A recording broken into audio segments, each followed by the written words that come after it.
Hi there. Welcome. Thank you for watching. My name is Trudy Guyton. I am the founder of Uncaged Woman, and I help women heal broken hearts so that they can find forever love.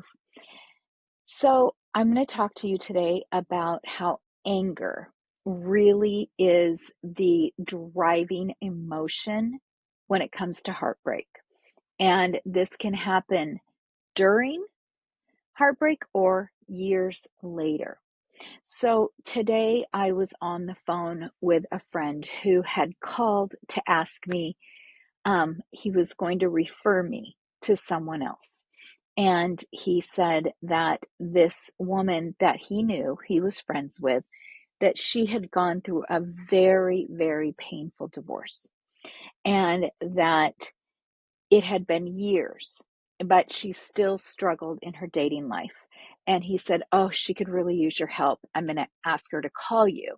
And he said, "Can I ask you a question?" And I said, "Well, sure." And he said, she's so angry." And he said, "So she has trouble with relationships. And what is it that makes someone so angry and hold on to so much anger?"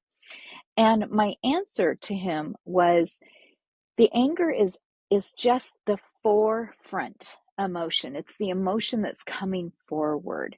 And it's it's usually because when we go through a breakup that's particularly painful, he said that it was an ugly divorce, that there was a lot of battle for custody, a lot of attorneys involved, a long drawn out process. And so I can just imagine that the emotions that pile up in that is that, that what happens in your body is when someone that you absolutely loved at one time in your life, especially enough to marry, to have children with, when they turn against you, and I'm not laying blame in either direction, because when there's battles, it's both people. Okay, so I want to be clear about that.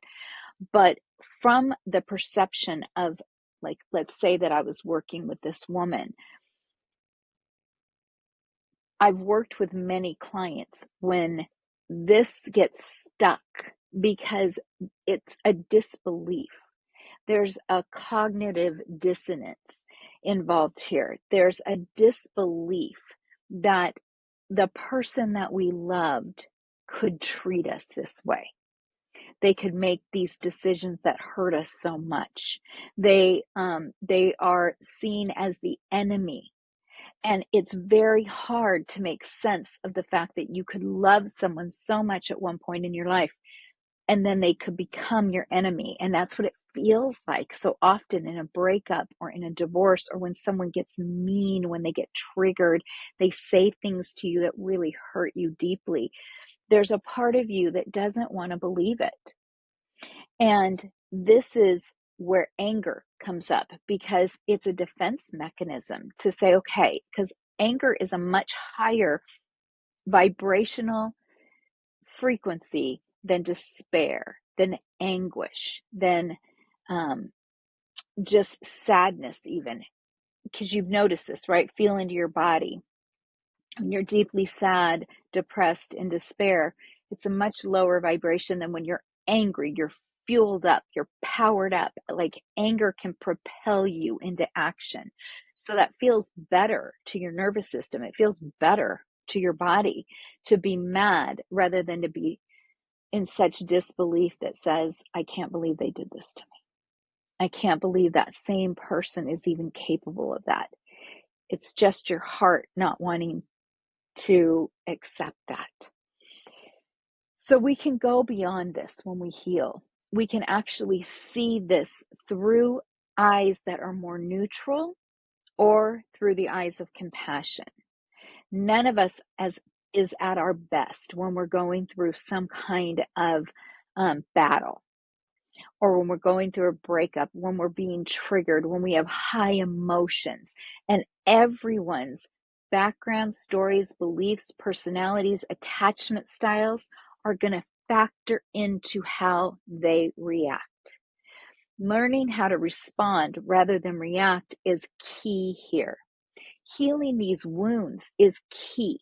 Whether it's from a current breakup and you are hurting right now, or whether it's from something that happened in the past, doing the work to be able to heal is so important for you to be able to then move on and do it differently in the future.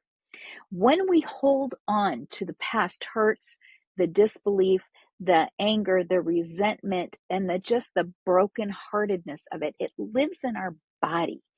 It becomes a sort of like a dormant trauma or PTSD that is ready to either be triggered and come out sideways in a future relationship, or we're going to pick partners and we're going to repeat the pattern again and again.